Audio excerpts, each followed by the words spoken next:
In small-town Ohio, a 34-year-old former teacher with a chronic illness was about to prove her doubters wrong in spectacular fashion. What began as a devastating medical diagnosis evolved into an unexpected journey to financial independence. Sarah Mitchell wasn't your typical entrepreneur. For years, she had fought through invisible symptoms while her own family and colleagues dismissed her as lazy and unmotivated. No one expected that the woman they labeled too weak to work would build a million-dollar business from her bedroom, outearning every person who had underestimated her ability to succeed. Before we jump back in, tell us where you're tuning in from, and if this story touches you, make sure you're subscribed, because tomorrow, I've saved something extra special for you. The autumn leaves created a colorful carpet across Sarah Mitchell's modest front yard in Oakwood, Ohio. At 34, she sat wrapped in a thick cardigan on her porch swing, sipping herbal tea while watching neighbors commute to jobs she could no longer hold. 6 years had passed since her diagnosis with fibromyalgia and chronic fatigue syndrome, invisible conditions that had cost her the teaching career she once loved and the respect of those closest to her. The familiar ache pulsed through her joints as she reached for her phone, scrolling through another round of dismissive text messages from family members. Her older brother Michael had sent the latest blow: dinner at Mom's Sunday. Try to make it if you're not too tired again. The quotation marks around tired stung more than the constant pain that had become her daily companion. Sarah had once been the energetic middle school science teacher who volunteered for every committee, chaperoned every field trip, and still found energy for weekend hiking trips. Now, walking to the mailbox could deplete her energy reserves for an entire day. She scrolled further to messages from her younger sister Jennifer. "Hey, we need to talk about your half of Mom's care costs. I can't keep covering for you while you figure things out." Sarah sighed, pressing her fingertips against her temples to ease the tension headache forming there. 3 years had passed since she'd exhausted her medical leave and reluctantly resigned from Oakwood Middle School. 3 years of doctor appointments, medication adjustments, and disability claim denials. 3 years of watching her savings dwindle while her family's patience with her condition evaporated. Her phone chimed with another text, this time from her mother. "Dr. Ross called. He has a position for office filing. Only part-time but better than nothing. You should call him." The message wasn't unkind, but the subtext was clear.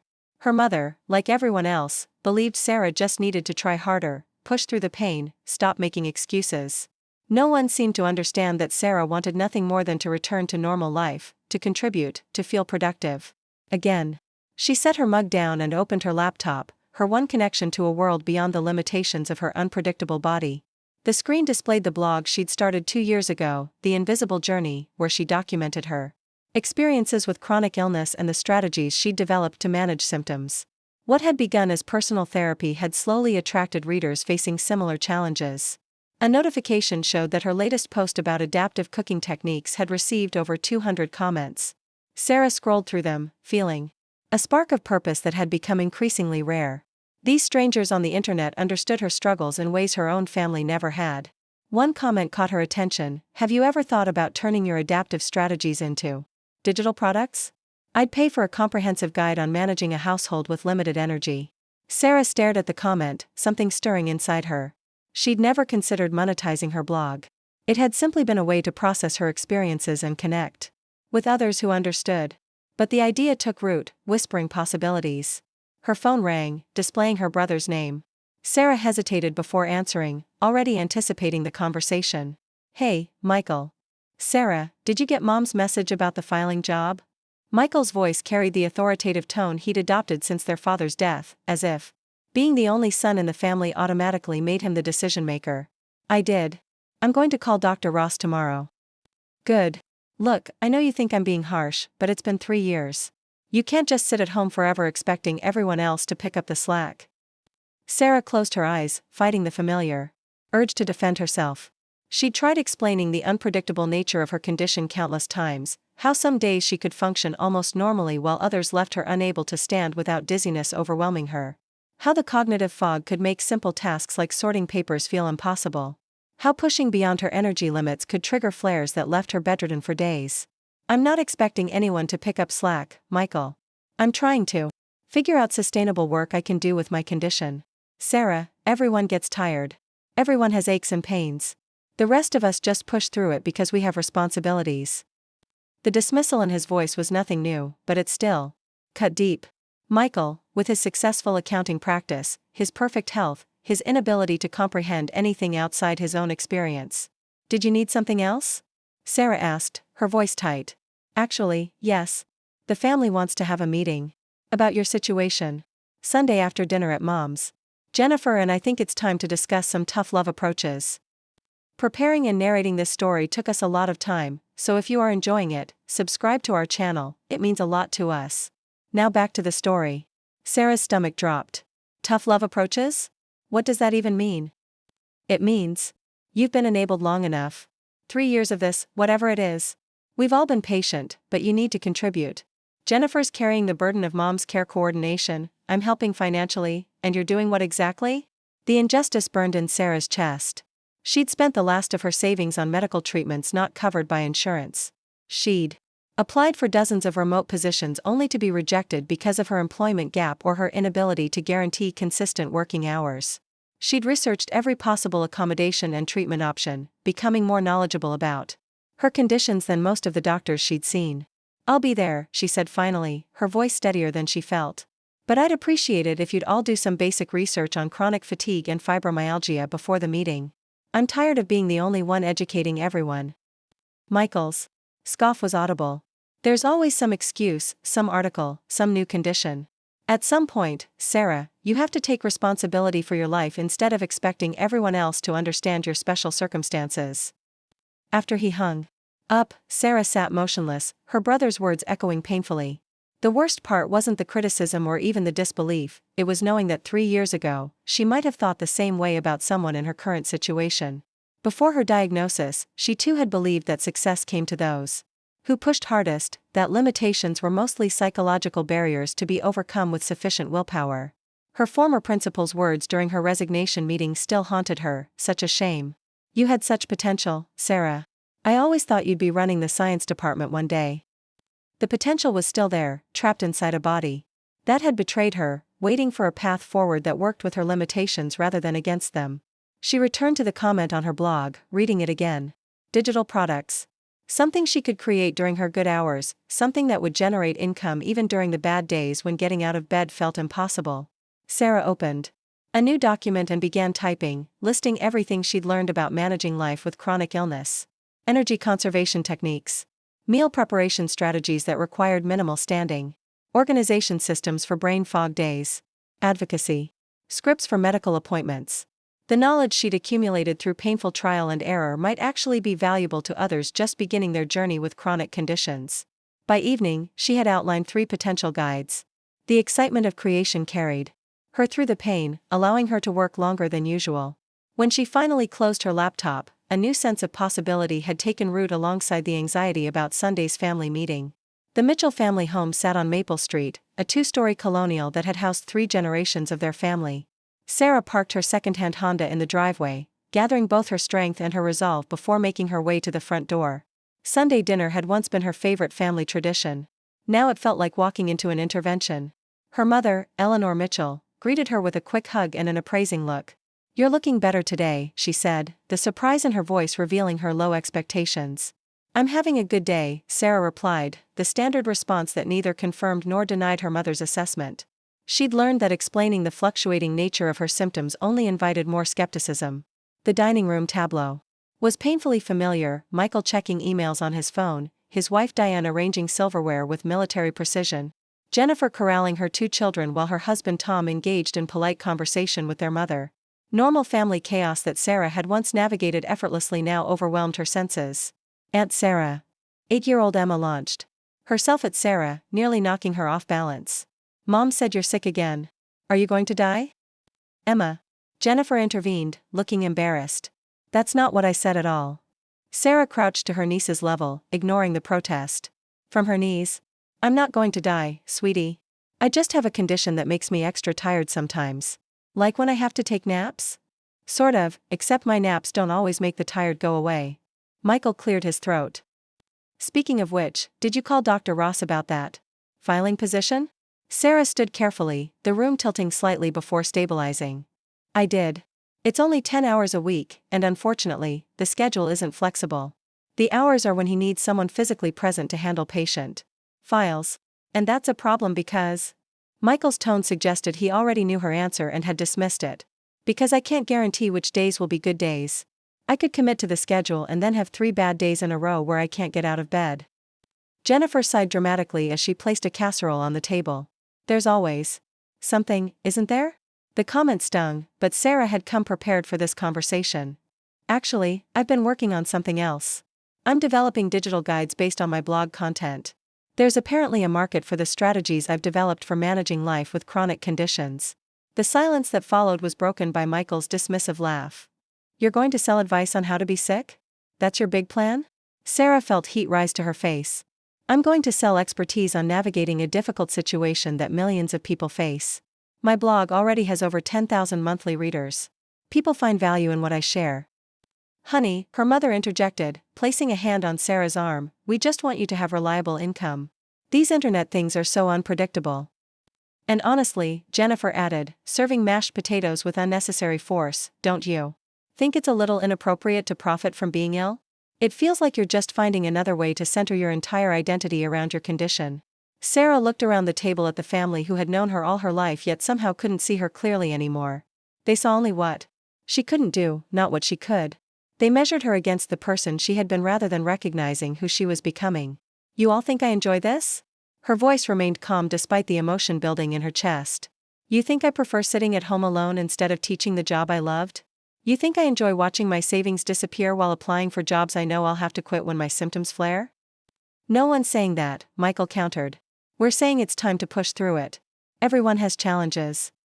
That's like telling someone with a broken leg they just need to run faster, Sarah replied. Some challenges can't be overcome with pure willpower. Dinner proceeded with uncomfortable conversation about safer topics. Sarah noticed how they all spoke about their jobs, their accomplishments, their busy schedules, subtle reminders of the productive lives she was failing to match. By the time her mother brought out dessert, Sarah's energy was flagging noticeably, her words coming slower as cognitive fatigue set in. So, Michael said once the children had been sent to play, about the family meeting. We need to discuss expectations going forward. Sarah straightened in her chair, fighting the brain fog that threatened to undermine her ability to advocate for herself. I'm listening. We think it's time for some concrete goals and deadlines, Jennifer said, her tone suggesting she was being reasonable and fair. You've had 3 years to adjust to your diagnosis. It's time to move forward. Move forward how, exactly? Sarah asked. Michael slid a paper across the table, a typed list of expectations with timelines. Sarah scanned it with growing disbelief. Secure part-time employment within 30 days. Resume financial contributions to mother's care within 60 days. Develop plan to return to full-time work within 6 months. This isn't realistic, Sarah said finally. My condition doesn't operate on a convenient timeline. That's the problem, Sarah, Jennifer countered. There's always a reason why you can't meet expectations. Meanwhile, I'm juggling 2 kids, a full-time job, and most of mom's appointments. And I'm contributing 3 times what should be my share financially, Michael added. We all have stress. We all get tired. Sarah looked at her mother, hoping for some understanding, but Eleanor Mitchell simply looked uncomfortable, caught between her children's conflicting needs. What happens if I can't meet these deadlines? Sarah asked, already knowing the answer. Michael and Jennifer exchanged glances before he answered. Then we'll need to consider more drastic measures. Selling your house to pay off your medical debt and moving you into mom's spare room where we can ensure you're actively working toward independence. The threat hung in the air. Sarah's house, the small, carefully modified space that accommodated her needs, was her last bastion of control in a life that had become increasingly unpredictable. You can't force me to sell my house, she said quietly. No, Michael conceded, but we can stop helping with your property taxes and insurance, which we've been quietly covering for the past year. The revelation hit Sarah like a physical blow. She'd been carefully managing her dwindling savings, unaware that her family had been supplementing expenses behind her scenes. The help she hadn't asked for was now being used as leverage against her. I had no idea you were doing that, she said, her voice barely audible. Because we knew you'd refuse, Jennifer said. Your pride has always been your biggest problem, Sarah. You'd rather struggle alone than accept help with reasonable conditions attached. Sarah folded the paper and placed it in her pocket. Thank you for dinner. I'll consider everything we've discussed. That's it? Michael's frustration was evident. No argument? No excuses? Sarah stood, gathering her strength for the walk to the door. You've made your positions clear. Fighting about it now won't change anything. The drive Home passed in a blur of emotion, anger, humiliation, fear, and beneath it all, a strange sense of clarity. Her family had drawn their line in the sand, measuring her worth by their definition of productivity. The timeline they demanded was impossible given the unpredictable nature of her condition. Back home, Sarah collapsed onto her couch, physically and emotionally drained. The family's ultimatum should have left her paralyzed with anxiety, but instead, she felt an unfamiliar sensation crystallizing within her, determination born of necessity and indignation. She reached for her laptop and opened the document containing her digital product outlines. What had begun as a tentative idea now represented her only viable path forward. Her family believed she was using her condition as an excuse to avoid work. They couldn't imagine that she might create success precisely because of what her illness had taught her. Sarah worked into the night, ignoring the pain and fatigue. She created a business plan, researched platforms for selling digital products, and drafted marketing strategies. By morning, she had the framework for what would become adaptable living, a business born from the very limitations her family saw only as excuses. As dawn broke over her small Ohio backyard, Sarah made herself a promise. One day, the family who had dismissed her as too weak to work would see her name on a business publication. One day, they would realize that what they had perceived as weakness had become her greatest strength. One day, she would outearn them all, not for revenge, but for vindication of every person whose invisible battles had been dismissed as laziness or exaggeration. With trembling hands that belied her newfound resolve, Sarah Mitchell typed the first words of what would become her signature guide, The Strength in Adaptation, How Chronic Illness Taught Me to Build a Better Business. The notification light on her phone blinked persistently. More messages from her family, no doubt, following up on their ultimatum, checking whether their tough love approach had motivated her to accept Dr. Ross's filing position. Sarah silenced the phone without reading them. For the first time in 3 years, she had a clear path forward, not on their terms, but on her own. Her fingers hovered over the keyboard, pain shooting through her wrists as a reminder of the challenges ahead. Building a business around her limitations wouldn't be easy. There would be days when symptoms would prevent her from working at all. There would be financial uncertainties and technical challenges. There would be continued skepticism from those who should have believed in her most. But as Sarah began writing the first chapter of her guide, she realized she possessed something her healthy, successful family members did not: intimate knowledge of how to adapt, persist, and create value despite seemingly insurmountable obstacles. Her illness had forced her to develop skills and perspectives that were, ironically, invaluable in the entrepreneurial world. Sometimes, she typed, our greatest limitations become our most powerful teachers. In the quiet morning hours, as Oakwood, Ohio stirred to life around her, Sarah Mitchell began transforming 6 years of suffering into an opportunity that would eventually prove her doubters wrong in ways none of them could yet imagine. The journey ahead would be difficult, but for the first time since her diagnosis, Sarah felt something she had nearly forgotten, hope built not on wishful thinking, but on the recognition of her own untapped potential. The timer she'd set chimed softly, reminding her to rest before pushing her body into a symptom flare. Sarah saved her work and closed the laptop, honoring the boundaries her condition demanded. Tomorrow would bring another day of building her new business, another day of proving that being too weak for conventional work didn't mean she was too weak to succeed. As she drifted to sleep, Sarah smiled at the irony. Her family thought they were delivering an ultimatum that would force her back into a traditional work model. Instead, they had inadvertently provided the final push she needed to create something entirely her own, a business built specifically around the reality they refused to accept. In her dreams, Sarah saw herself standing at a podium, accepting an award for entrepreneurial innovation, her family watching from the audience with expressions of disbelief and dawning respect. It was just a dream, but for the first time in years, it didn't feel impossible. The alarm clock showed 5:30 a.m. when Sarah awoke the next morning, her mind racing with ideas despite her body's protests. She had always been a morning person before her illness, and today, despite the pain, she felt a whisper of her former energy returning, not physical energy, but the mental clarity and purpose that had once defined her teaching career. She reached for her journal, a habit she'd maintained through even her darkest days, and wrote a single sentence at the top of a fresh page: today is the first day of proving them wrong. Below it, she added, not because their opinions matter more than mine, but because in proving them wrong, I'll prove myself right.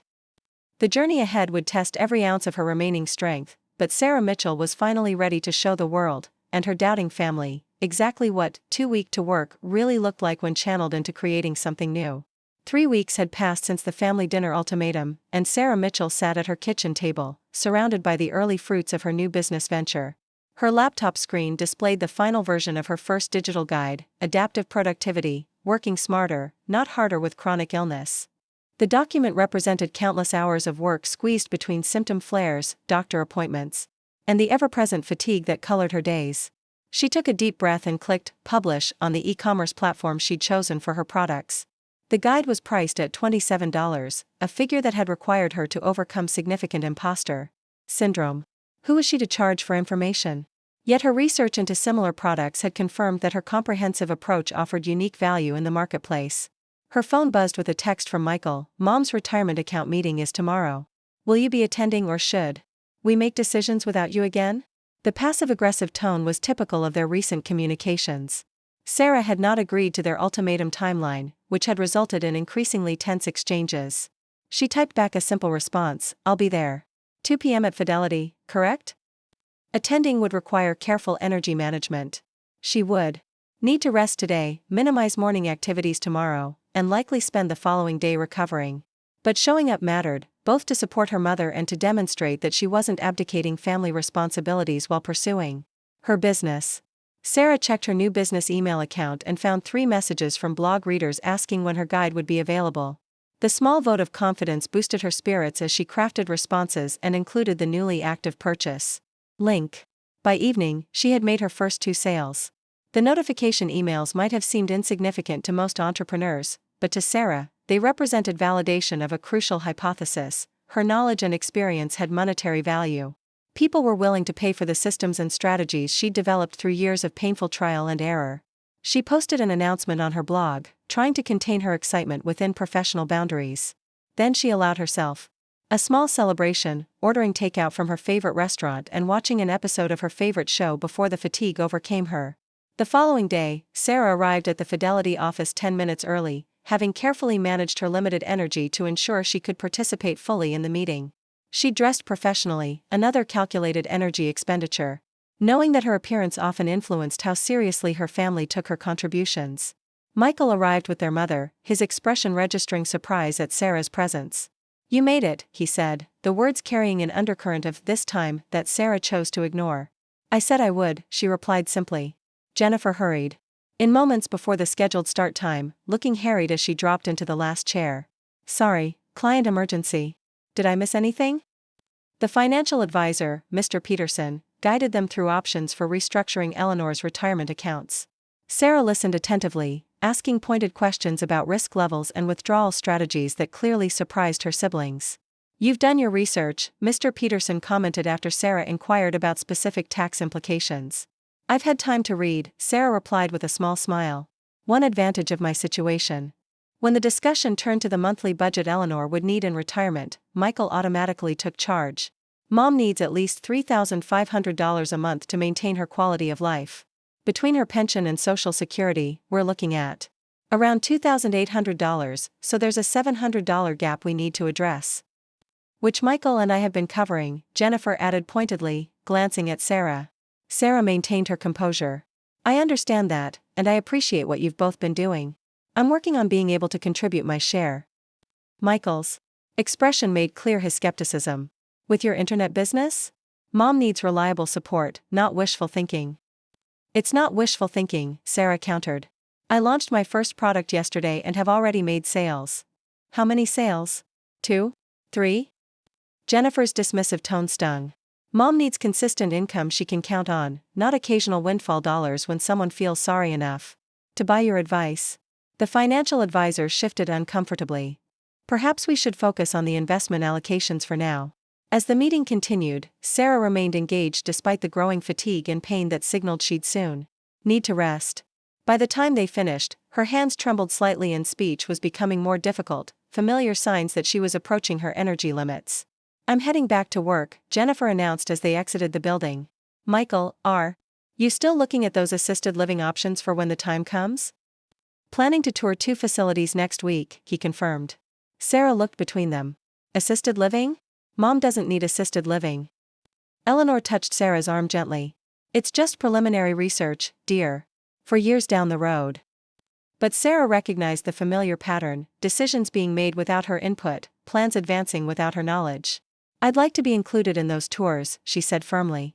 Michael checked his watch. They're during work hours, Sarah. We assumed you wouldn't be able to manage it. I manage what matters, Sarah replied. Send me the details. I'll make it work. As they parted ways in the parking lot, Sarah's mother lingered. You look tired. Sweetheart.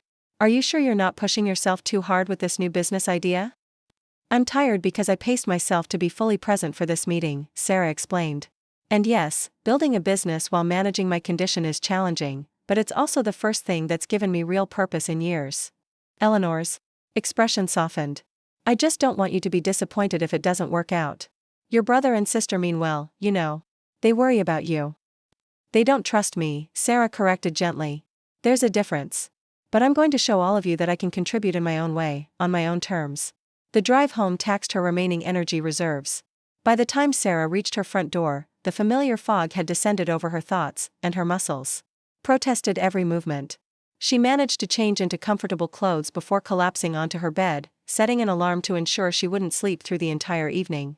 When she woke 3 hours later, she checked her business email with bleary eyes. 5 more sales had come through while she slept, her guide generating income even as her body required rest. The realization triggered something profound in Sarah's understanding of her potential path forward. For years, she'd tried to fit her unpredictable health into traditional work models, always falling short of expectations because her productive hours couldn't be neatly scheduled into 9-to-5 consistency. But digital products didn't care. When she could work, they sold while she slept, while she rested, while she attended doctor appointments. She reached for her idea journal and wrote, "Success metric shift, not hours worked but value created." The next morning, Sarah woke to 15 new sales and a message from a chronic illness advocate with a substantial online following. Just purchased your guide and it's exceptional.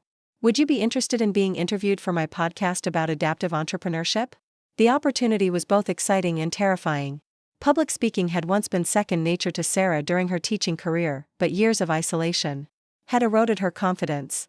Still, the podcast represented exposure to exactly the audience who would benefit from her products. She replied with a yes before she could overthink it. The following weeks fell into a new rhythm.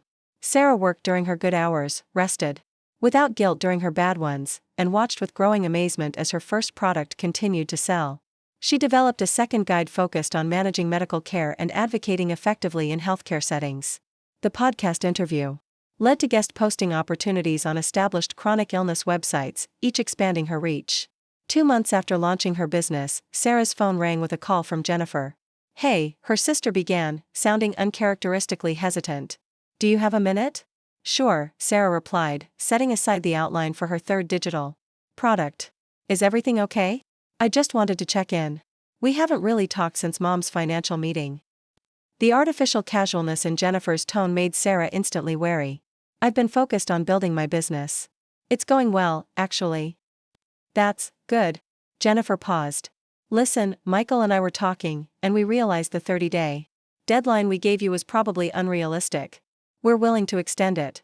Sarah almost laughed at the magnanimous tone. "That's not necessary. I'm generating income now." "From your guides?" "Sarah, be serious. How much could you possibly be making from those?" "I grossed $3,200 last month," Sarah said quietly. The silence on the other end stretched long enough that Sarah checked to see if the call had dropped. That's not possible," Jennifer finally responded. "You're exaggerating." "I'm not. I sold 94 copies of my first guide and 52 of my second one. I'm launching a third next week, and I've been approached about creating a complete course, which would sell for significantly more." Another extended silence followed. "Well," Jennifer said finally, "that's great if it's sustainable. 1 good month doesn't mean you've solved your problems." "I know that," Sarah agreed. "But it's a start, and it's growing each week as my audience expands." "Well, Michael will want to see actual proof before we consider this a legitimate plan for your contribution to Mom's expenses." Sarah bit back the retort that rose to her lips. "I'll bring documentation to Sunday dinner." After hanging up, Sarah leaned back in her chair, processing the conversation.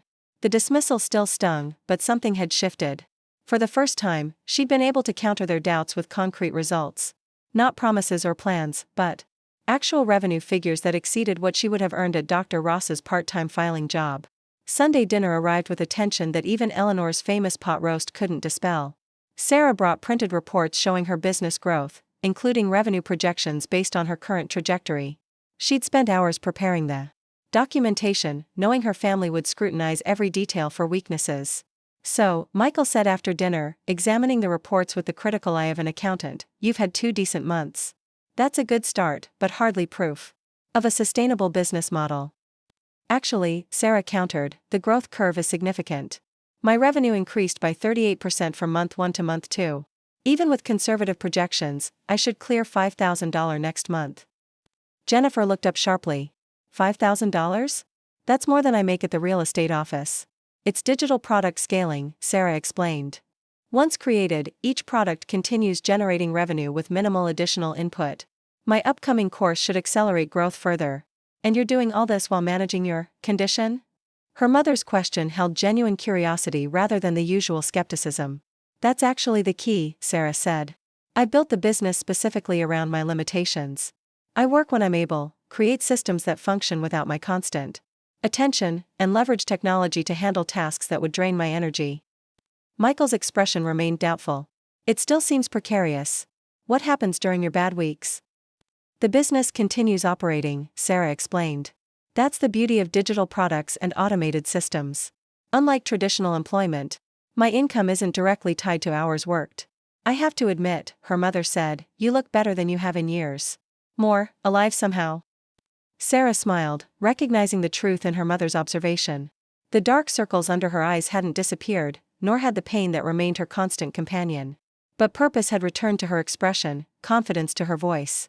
I've stopped trying to force myself into a work model that doesn't accommodate my reality, she explained. Instead, I've created a model that turns my experience into an asset.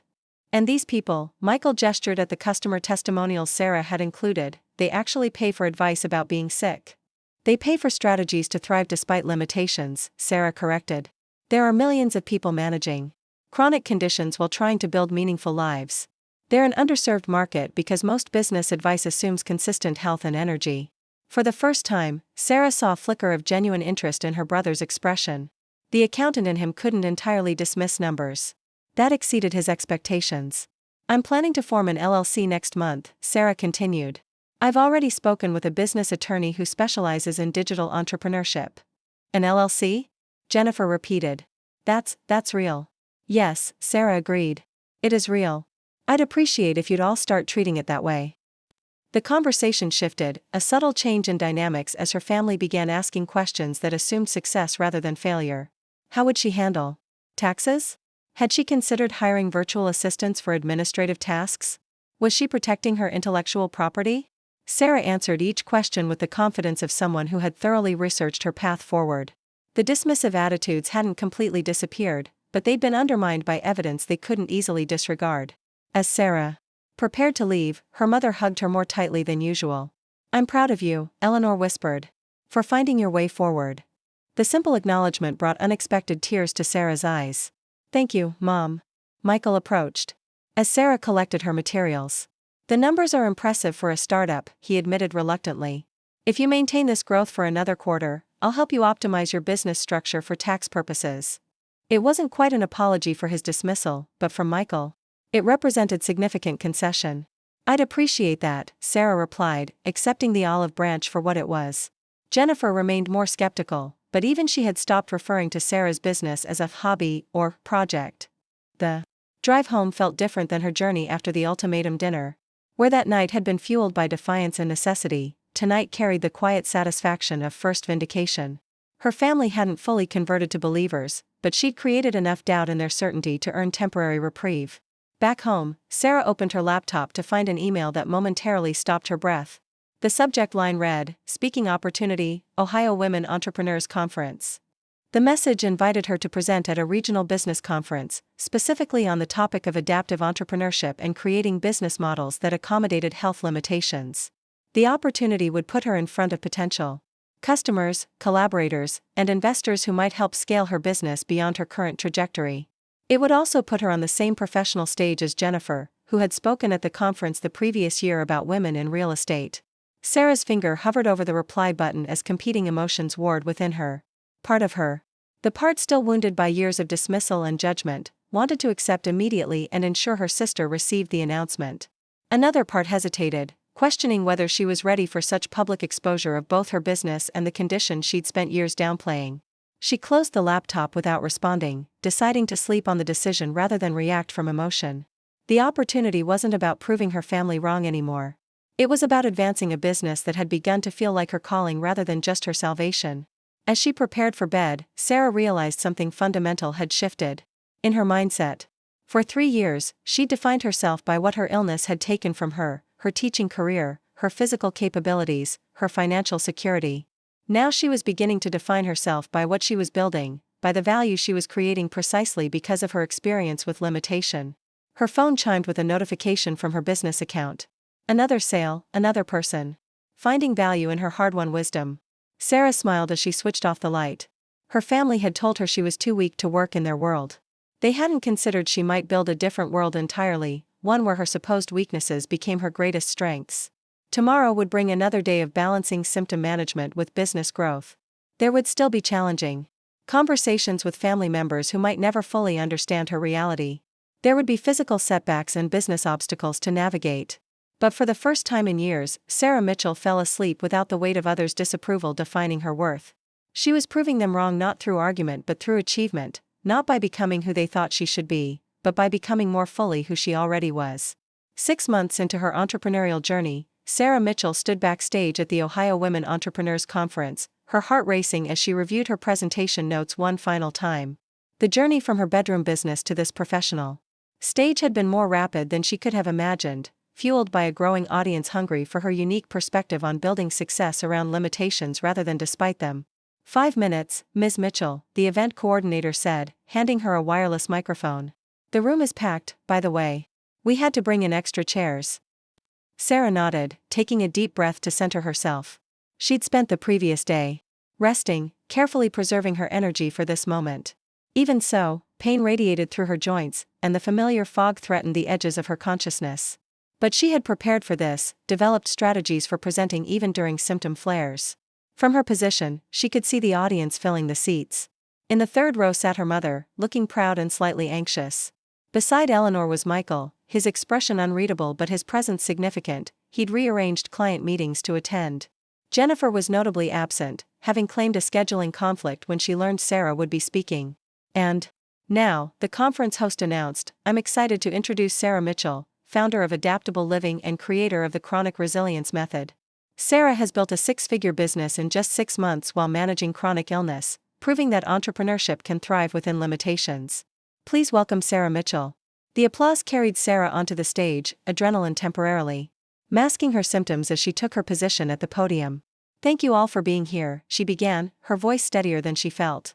6 years ago, I was diagnosed with conditions that ended my teaching career.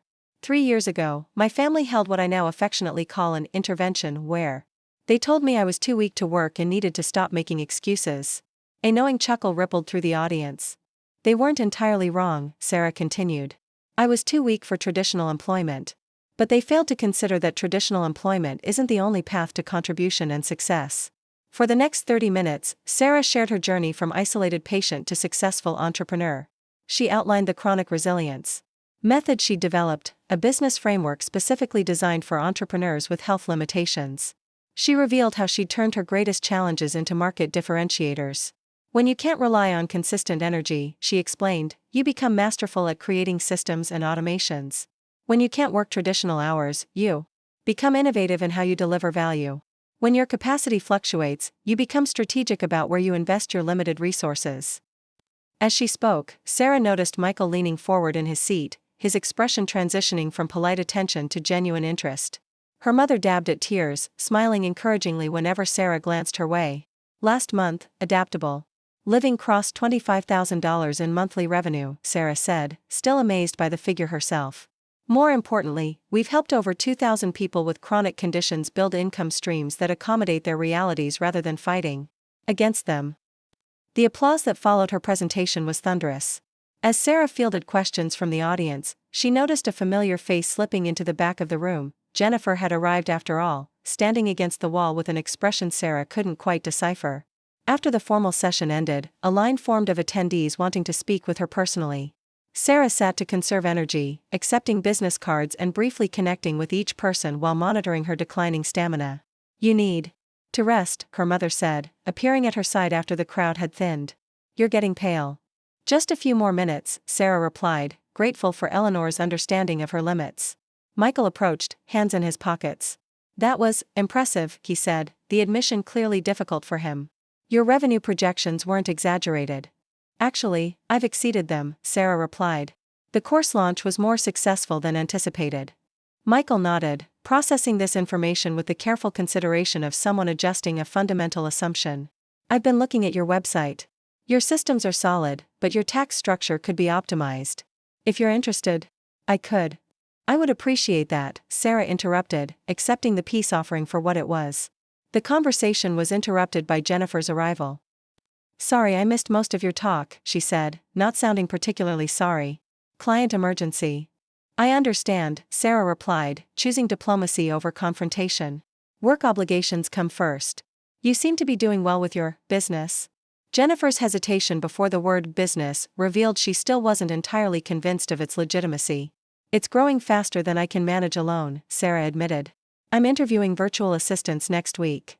You're hiring staff? Jennifer's surprise was evident. Just contractors for now. But yes, I need support with customer service and administrative tasks. Before Jennifer could respond, a conference organizer approached. Sarah, Forbes Ohio wants a brief interview for their Women in Business feature. Are you up for it, or do you need to reschedule? Sarah glanced at her family, noting their varied reactions to this development. I can do 15 minutes now, but then I need to rest. Perfect. They're set up in the media room. As Sarah gathered her materials, Michael cleared his throat. We'll wait and drive you home. You shouldn't be driving if you're fatigued. The offer, practical rather than emotional, represented significant evolution in their relationship. 6 months ago, Michael would have used her limited energy as evidence she couldn't succeed independently. Now he was acknowledging her limitations while respecting her achievements. Thank you, Sarah said simply. This won't take long. The Forbes interview focused on the unique perspective Sarah brought to entrepreneurship. You've mentioned that managing chronic illness actually prepared you for business challenges, the journalist noted. Can you elaborate? When your health is unpredictable, you develop extraordinary contingency planning skills, Sarah explained. You learn to maximize productive periods while creating systems that function during downturns. These are precisely the skills that help businesses weather market fluctuations and unexpected challenges. You've built this business entirely around your limitations, the journalist observed. Most people try to overcome limitations instead. Sarah smiled. That's the paradigm shift I'm advocating. Stop asking how to succeed despite your limitations. Start exploring how your limitations might be redirecting you toward your unique path to success. By the time the interview concluded, Sarah's energy reserves were nearly depleted. The familiar heaviness in her limbs and difficulty finding words signaled she'd reached her limits. Michael and Eleanor met her outside the media room, Jennifer having departed for her next appointment. Without comment, Michael took Sarah's presentation materials, understanding without being told that carrying them had become too much. You did wonderfully, Eleanor said as they walked slowly toward the parking lot. Everyone was so impressed. She delivered useful content, Michael added, his highest form of praise. Not just inspirational fluff. There was substance. The drive home passed in comfortable silence, Sarah conserving her remaining energy. When they arrived at her house, Michael insisted on carrying her materials inside while Eleanor prepared a light meal. You don't have to do this, Sarah protested weakly, sinking into her couch. Consider it professional courtesy, Michael replied. One business owner supporting another after a successful presentation. The acknowledgement, Michael categorizing her work as a legitimate business, meant more than any compliment could have. After they left, Sarah allowed herself to fully crash, the post-exertional malaise hitting with predictable force. For 3 days, she managed only essential tasks, relying on the business systems she'd created to maintain operations while she recovered. On the 4th day, as her energy began returning, Sarah opened her email to find a message from a major chronic illness advocacy organization. The subject line read, Keynote Speaker Request, National Adaptive Entrepreneurship Summit. The invitation included an honorarium that exceeded her monthly teaching salary from 3 years ago. For a single speech. The validation was staggering. As Sarah considered the opportunity, her phone rang with a call from Jennifer, an unusual occurrence since their relationship remained the most strained of her family connections. Hey, Sarah answered cautiously. I just got off the phone with Diane Mercer, Jennifer said without preamble. Sarah recognized the name immediately, Diane Mercer was one of the most successful real estate developers in Ohio, a client Jennifer had been pursuing for years. Okay? Sarah prompted when her sister didn't continue. She called me, Jennifer said, her voice tight with an emotion Sarah couldn't identify. Because of you. Apparently, she has fibromyalgia too. She attended your talk, bought your course, and now wants to discuss listing her properties with me because we're family. The complex mixture of resentment and gratitude in Jennifer's voice created an uncomfortable silence. That's good, right? Sarah ventured. It's a 7-figure portfolio, Jennifer admitted. So yes, professionally speaking, it's very good. I just never expected that your situation would actually benefit my career. The backhanded acknowledgement was as close to appreciation as Jennifer had ever expressed. I'm glad it worked out that way, Sarah said sincerely. Another awkward pause followed before Jennifer spoke again. Listen, there's something else. Tom and I were talking, and, well, Emma's been struggling with anxiety about school. The therapist suggested we find someone who could help her develop coping strategies. Given what you've created with your business, I thought maybe you might have some insights. The request, Jennifer asking for Sarah's help with her daughter, represented a seismic shift in their dynamic. For years, Sarah had been the family member who needed help, never the one capable of providing it. I'd be happy to talk with Emma, Sarah replied. There are some great techniques that might help her. Thank you, Jennifer said, the words coming reluctantly. And Sarah? Your speech was actually pretty good. What I saw of it, anyway. Coming from Jennifer, this qualified as effusive praise. The following Sunday dinner felt different. The family still discussed Eleanor's care and finances, but Sarah was now included as a contributor rather than a burden. When Jennifer mentioned Diane Mercer's real estate portfolio, she acknowledged Sarah's role in securing the client without the resentment that would have colored such an admission months earlier. Sarah's been invited to speak at a national summit, Eleanor announced proudly during dessert. Tell them about it, honey. As Sarah described the opportunity, she noticed Michael making notes on his phone. What are you doing? She asked during a pause. Calculating appropriate speaker fees based on your experience level and audience size, he replied matter-of-factly. They're underpaying you by about 30%. You should negotiate. The moment crystallized how dramatically their relationship had evolved. Michael was no longer questioning whether her business was viable, he was offering professional advice to optimize its growth. I've been thinking, Eleanor said as they cleared the dinner dishes, about how everything has changed this year. Remember that family meeting where you were given deadlines and ultimatums? Sarah nodded, the memory still carrying an emotional sting despite her subsequent success. I should have spoken up more, her mother continued, regret evident in her voice. I knew they were being unreasonable, but I didn't want to take sides. It's okay, Mom, Sarah assured her. Their doubts motivated me in ways encouragement might not have. Still, Eleanor insisted, I'm sorry. And I'm so proud of what you've built. Later that evening, as Sarah prepared materials for the following week's podcast interviews, her phone chimed with an email notification that caused her to freeze momentarily. The message was from Lisa Reynolds, her former principal at Oakwood Middle School.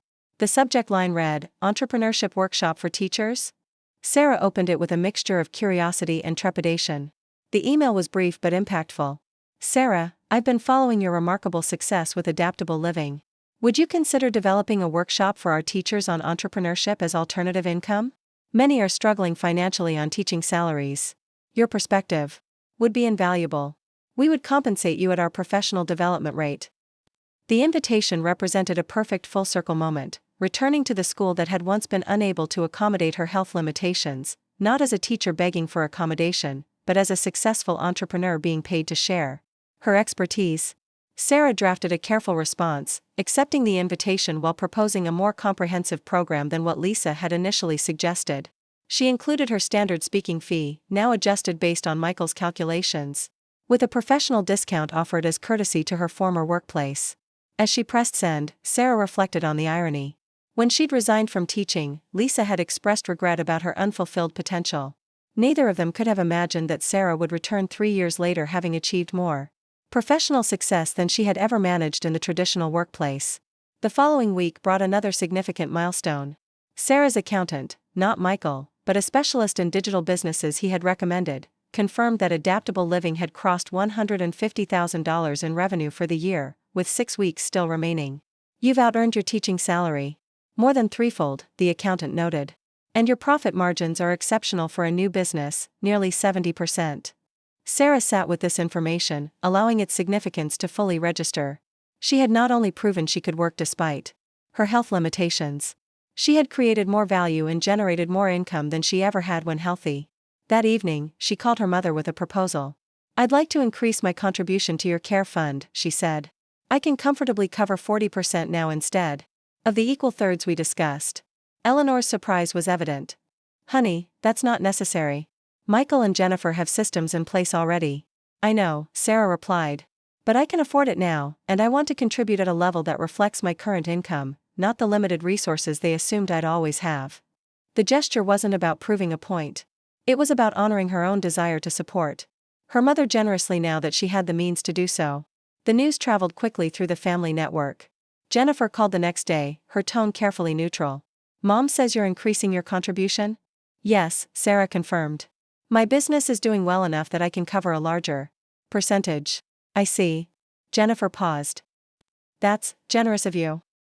What remained unspoken was the reality they both recognized. Sarah, deemed too weak to work in traditional employment, was now earning more than either of her siblings who had judged her so harshly. "It's what feels right," Sarah said simply. The conversation might have ended there, but Jennifer surprised her with an unexpected confession. "I may have been wrong about your business model," she admitted, the words clearly difficult for her. The results speak for themselves. It wasn't a full apology for years of dismissal and judgment, but from Jennifer, it represented significant concession. "Thank you for saying that," Sarah replied, choosing to accept the limited acknowledgement graciously. As winter settled over Ohio, Sarah found herself reflecting on the transformative year while preparing for a live-streamed workshop. Her audience had grown to over 50,000 followers across platforms, her customer base expanding internationally as word spread about her unique approach to entrepreneurship within limitations. "You're live in 3 minutes," her production assistant, one of 4 contractors now supporting her business, reminded her through her earpiece. Sarah adjusted her camera frame, ensuring that viewers wouldn't see that she was presenting from her bed today, a necessary accommodation for the pain flare she'd been managing all week. The beauty of her business model was that her audience never knew which days were good or bad. Her value delivery remained consistent regardless of her physical condition. As the countdown to broadcast began, Sarah thought about the family dinner scheduled for the weekend. For the first time, she would be hosting at her house, not the modest home they had once threatened to make her sell, but the newly purchased property with accessibility features and a dedicated studio space that her business success had enabled her to afford. Michael had asked to bring a client interested in adaptive entrepreneurship. Jennifer had requested permission to invite a colleague curious about Sarah's coaching program. Their mother had proudly told all her friends about her daughter's growing business empire. The family that had once gathered to deliver ultimatums about Sarah's insufficient contributions was now actively connecting others to her expertise and success. "Going live in 5, 4, 3. Her assistant counted down. Sarah smiled into the camera, ready to share her hard-won wisdom with thousands of people facing limitations similar to hers. "Welcome everyone," she began, her voice confident and clear. "Today we're discussing how to transform your greatest challenges into your most powerful business advantages." The irony wasn't lost on her. The family who had told her she was too weak to work had inadvertently pushed her to create a business that now generated more income in a month than they earned in a quarter.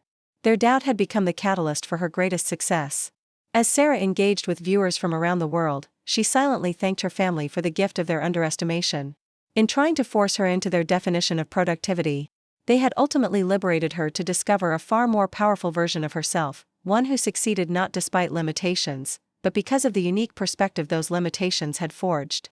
1 year after launching Adaptable Living, Sarah Mitchell stood at the podium in the Grand Ballroom of Cleveland's Renaissance Hotel, accepting the Ohio Entrepreneur of the Year award. The irony of the moment wasn't lost on her, receiving a physical trophy that required both hands to hold while her body battled the familiar pain and fatigue that had once made simply getting out of bed a victory.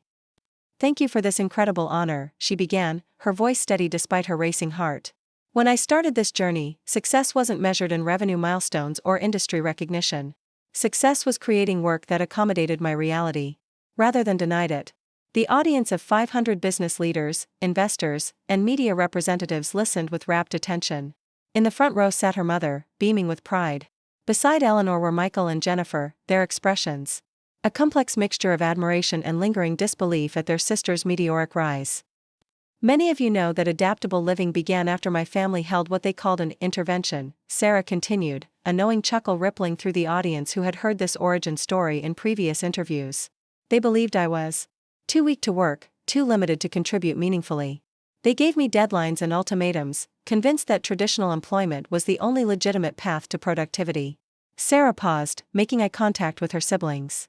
What they failed to understand, what our entire economic system often fails to recognize, is that limitations aren't barriers to success. They're invitations to innovation. The applause that followed felt like vindication, not just for Sarah but for everyone who had ever been dismissed, underestimated, or deemed less valuable because they couldn't conform to conventional expectations. Adaptable Living now employs 27 people, many of whom manage their own health limitations, Sarah explained.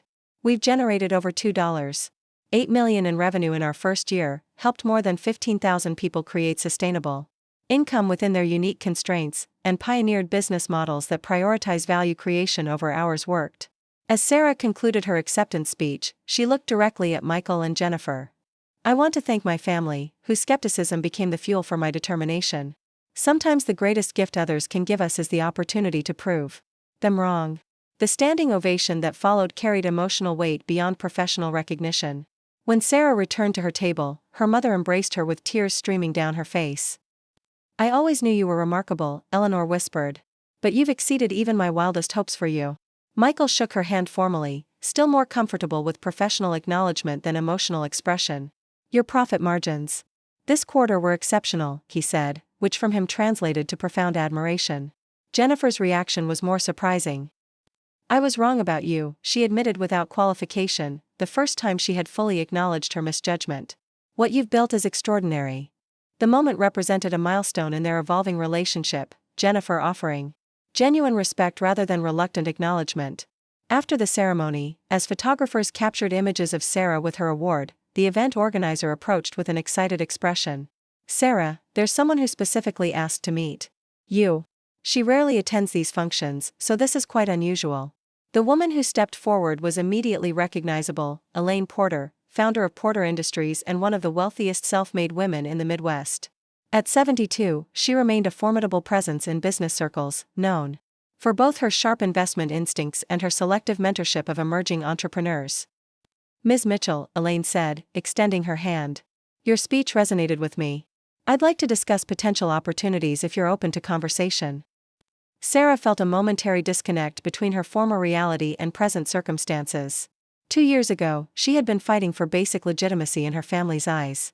Now she was being approached by a business icon whose net worth exceeded 9 figures. I'd be honored, Sarah replied, grateful that years of teaching had trained her to maintain composure regardless of internal turmoil. Wonderful. My office will contact yours to arrange a meeting. Elaine handed Sarah a business card embossed with the Porter Industries logo. I'm particularly interested in your insights on adaptive business models. There may be applications beyond your current market. As Elaine moved away to speak with other attendees, Jennifer approached with an expression of disbelief. Was that Elaine Porter? The Elaine Porter? Apparently my insights have broader applications than anticipated, Sarah replied, unable to completely suppress a smile at her sister's astonishment. The following morning, Sarah woke to the physical consequences of the previous evening's activities. Her body rebelled against the extended social interaction, the standing, the constant vigilance required to manage her public persona while navigating unpredictable symptoms. The familiar pain and fatigue had intensified overnight, a predictable pattern she had learned to accommodate in her professional schedule. She reached for her phone, sending a prearranged message to her executive assistant, Recovery Day Protocol. The simple text activated a cascade of rescheduling and delegations that would protect her business operations while allowing her the rest her body demanded. This system, planning for inevitable crash days rather than pretending they wouldn't occur, had been revolutionary in Sarah's business development. Unlike her previous attempts to conform to traditional work expectations, her current model embraced the reality of her fluctuating capacity. A text from Michael arrived as she was settling back against her pillows, saw the news coverage. Porter Industries' connection could be significant. Call when you're up to discussing implications. The message represented how profoundly their relationship had evolved. Michael no longer questioned whether Sarah's body required recovery time, he simply acknowledged it as a business reality and adjusted his expectations accordingly. 3 days later, sufficiently recovered to resume limited activities, Sarah sat in her home office preparing for the meeting with Elaine Porter. Her research had revealed intriguing possibilities, Porter Industries had recently launched an initiative focused on workplace innovation, with particular emphasis on flexible working models that could accommodate diverse needs. Her phone rang with a call from Jennifer, still an uncommon enough occurrence to be noteworthy. "I need your advice," Jennifer said without preamble when Sarah answered. "Professionally." "Of course," Sarah replied, surprised by the request. "What's going on?" "I'm considering a career change," Jennifer admitted, her voice carrying uncharacteristic uncertainty. "The real estate market is increasingly unpredictable. And frankly, watching what you've built has made me question whether I'm utilizing my strengths effectively." The admission that Sarah's success had prompted Jennifer to reevaluate her own career choices represented a profound role reversal from their dynamic a year earlier. "What are you thinking about pursuing instead?" Sarah asked carefully. "That's why I'm calling. I've been approached about heading a new division at Lakeside Development Group, focusing on accessible housing designs. Apparently, my connection to you was part of what interested them." Sarah processed this information, recognizing both the opportunity and the complex emotions it likely triggered for her sister. "How do you feel about that?" "Honestly? Conflicted." Jennifer's sigh was audible. "For years, I dismissed your condition as largely psychological. Now companies are seeking me out specifically because of my proximity to your expertise on accessibility and adaptation." "That's actually perfect positioning," Sarah observed. "You have direct insight into how accessibility considerations impact families, not just individuals." "I hadn't thought of it that way," Jennifer admitted. "You really think I could transition successfully?" "Jennifer, you've been selling properties for 15 years. You understand the market, client needs, and development constraints. Adding accessibility expertise would give you a valuable specialization in an underserved market segment." The conversation continued for nearly an hour, Sarah offering strategic insights while Jennifer gradually shifted from uncertainty to enthusiasm about the potential career pivot. "Thank you," Jennifer said as they concluded the call, "for the advice and for not holding my past attitudes against me." "We all evolve," Sarah replied simply. "I'm hardly the same person I was 2 years ago either." After the call ended, Sarah sat contemplating how dramatically the family dynamics had transformed. Jennifer asking for professional guidance, Michael offering business strategy support, both of them recognizing Sarah's entrepreneurial achievement as legitimate and valuable. The meeting with Elaine Porter exceeded even Sarah's optimistic expectations. What she had anticipated as a preliminary discussion evolved into a comprehensive exploration of how adaptable living's methodologies might be applied across Porter Industries' diverse business holdings. "Your approach to productivity within constraints is relevant far beyond those with chronic illness," Elaine observed as they concluded their third hour of conversation. "It has applications for parents balancing childcare, employees managing elder care responsibilities, workers in remote locations with infrastructure limitations, essentially anyone whose life doesn't conform to traditional 9-to-5 expectations." "That's been our discovery as well," Sarah agreed. "The principles of adaptive productivity are universally applicable, though the specific strategies vary based on individual constraints." "I'd like to propose a partnership," Elaine said, leaning forward with intensity. "Porter Industries would fund the development of training programs based on your methodologies, targeted at corporate clients seeking to maximize productivity across diverse workforce needs." The proposal included financial terms that momentarily rendered Sarah speechless: a 7-figure initial investment plus ongoing revenue sharing that would potentially multiply adaptable living's current income many times over. "This would significantly accelerate your growth trajectory," Elaine continued when Sarah didn't immediately respond, "and provide access to markets that might otherwise take years to penetrate." "It's a compelling opportunity," Sarah acknowledged, her mind racing with implications. "I'd need to ensure the partnership preserves our core mission of serving those with chronic conditions and disabilities, even as we expand into broader applications." "Absolutely," Elaine agreed. "That authentic foundation is precisely what makes your approach valuable. I'm not interested in diluting your mission, I want to help scale its impact while maintaining its integrity." As Sarah drove home from the meeting, she marveled at the path that had brought her to this juncture. The family intervention that had been intended to force her back into conventional employment had instead launched her into an entrepreneurial journey that now stood to transform workplace expectations on a national scale. Sunday dinner at Eleanor's house that weekend became an impromptu strategy session as Sarah shared the Porter Industries proposal with her family. Michael immediately began outlining the tax implications and corporate structure considerations, while Jennifer offered insights on real estate options for the expanded office space the partnership would necessitate. I never imagined my health challenges would lead to this kind of opportunity, Sarah admitted as they discussed growth projections. When I started adaptable living, I was just trying to create sustainable income that worked with my limitations. You've done considerably more than that, Michael observed dryly. Based on these projections, your company valuation could exceed 8 figures within 18 months. Eleanor watched the conversation with a mixture of pride and amazement. Remember when you were all sitting at this same table delivering ultimatums about Sarah finding real work? She asked, looking pointedly at Michael and Jennifer. In our defense, Michael replied with uncharacteristic humility, we couldn't have predicted this outcome. Sarah has defied every conventional expectation. That's precisely the point, Sarah said. Conventional expectations are designed for conventional circumstances. When your reality doesn't fit established patterns, innovation becomes necessity rather than choice. The wisdom in that statement, hard won through years of struggling against systems not designed for her needs, represented the core insight that had transformed Sarah's personal challenge into a business empire. 3 months later, Sarah stood before 200 Porter Industries executives, delivering the inaugural training on adaptive productivity methodologies. The corporate headquarters in Columbus represented a stark contrast to her bedroom where adaptable living had begun, gleaming glass and steel architecture housing one of the Midwest's most powerful corporations. Traditional productivity models, Sarah explained to the attentive audience, are built on assumptions of consistency, consistent health, consistent energy, consistent life circumstances. But reality rarely offers such consistency. Whether managing chronic illness, raising children, caring for aging parents, or navigating any of life's inevitable disruptions, most people experience significant fluctuations in their capacity. The executives, initially skeptical of learning productivity strategies from someone whose health limited her to working 15 to 20 hours weekly, became increasingly engaged as Sarah demonstrated how her methods had generated more output in those limited hours than most achieved in 40. The key insight, she continued, is shifting focus from hours worked to value created. When you build systems around your highest value contributions rather than your time availability, you discover efficiency opportunities that traditional approaches miss entirely. As the training concluded, Elaine Porter joined Sarah on stage.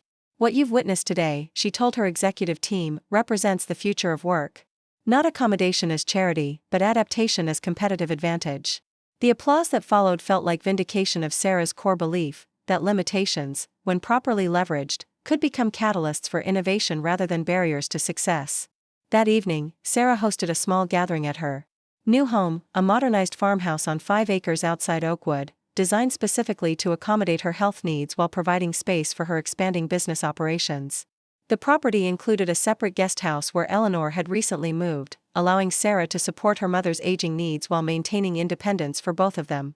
Michael arrived with his wife and teenage sons, who immediately headed to explore the small stream that ran through the property. Jennifer came with Tom and their children, bringing a housewarming gift, a custom wall hanging that featured the words, "Limitations are invitations to innovate," embroidered in elegant script. I had it commissioned, Jennifer explained somewhat self-consciously. It seemed fitting for your new headquarters. The gesture, Jennifer not only acknowledging Sarah's philosophy but celebrating it, represented how completely their relationship had transformed. As the family gathered around the dinner table, Sarah took a moment to absorb the scene. 2 years earlier, a similar family gathering had delivered ultimatums and judgments that had felt like the lowest point of her post-diagnosis life. Now, that same family sat in a home purchased through her business success, discussing the corporate partnership that would further expand her influence. I've been thinking, Eleanor said as they enjoyed dessert on the patio overlooking the property, about how dramatically things have changed. Michael and Jennifer were so worried about Sarah being able to contribute to my care, and now I'm living in her guest house, Eleanor finished with a smile. Life has a way of appending our expectations. Speaking of appended expectations, Michael interjected, the Porter Industries partnership has already increased your company valuation beyond our initial projections. If current growth continues, you're on track to outpace both of our combined career earnings by the end of next year. The statement, delivered as simple financial fact rather than comparative judgment, nevertheless highlighted the extraordinary reversal in their family's internal hierarchy. Sarah, once viewed as the vulnerable member requiring support and intervention, had become the family's most financially successful member. It was never about outearning anyone, Sarah clarified. It was about creating value in a way that worked with my reality rather than against it. Nevertheless, Jennifer added, it's a remarkable achievement. You've not only built financial success but created an entirely new approach to productivity that's changing how major corporations operate. Later, as the evening concluded and family members departed with hugs and promises to gather again soon, Sarah found herself alone with Eleanor on the patio. The Ohio sunset painted the sky in dramatic oranges and purples, a fitting backdrop for reflection. "Do you remember what you told me after that terrible intervention dinner?" Eleanor asked. "When I tried to apologize for not standing up for you more forcefully." Sarah nodded. "I said their doubts motivated me in ways encouragement might not have." "That stayed with me," Eleanor admitted. "The idea that sometimes what seems like our greatest setback becomes our most powerful catalyst." "It's true," Sarah agreed. "If they hadn't delivered those ultimatums, I might have continued trying to force myself into traditional work models that were fundamentally incompatible with my condition. Their dismissal freed me to pursue an entirely different path." As darkness settled over her new property, Sarah reflected on the journey from that desperate night to her current reality.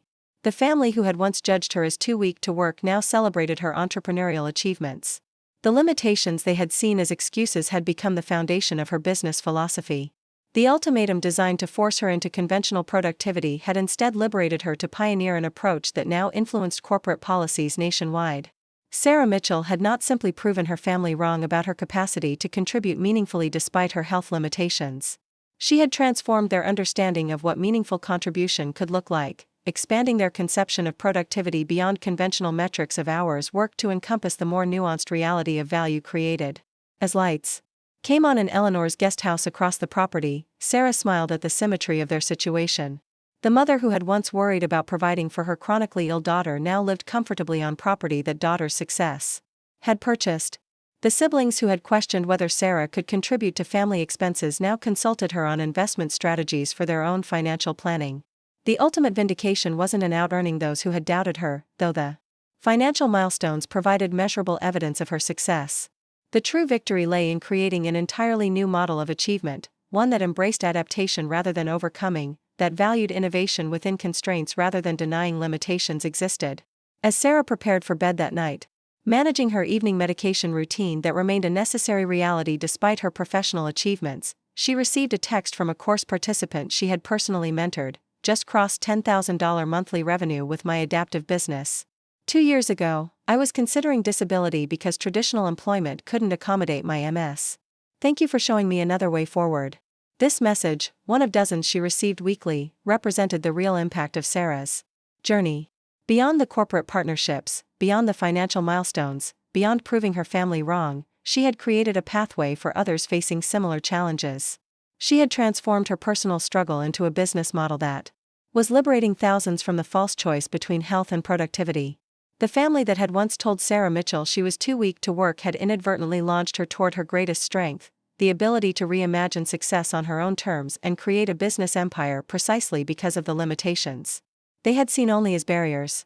In the quiet of her bedroom, Sarah updated the journal entry she had written on that pivotal night after the family intervention. Beneath her original declaration, "Today is the first day of proving them wrong," she added a new line, the culmination of her extraordinary journey: "Success isn't about proving others wrong. It's about proving yourself right." Up next, you've got 2 more standout stories right on your screen. If this one hit the mark, you won't want to pass these up. Just click and check them out. And don't forget to subscribe and turn on the notification bell, so you don't miss any upload from us.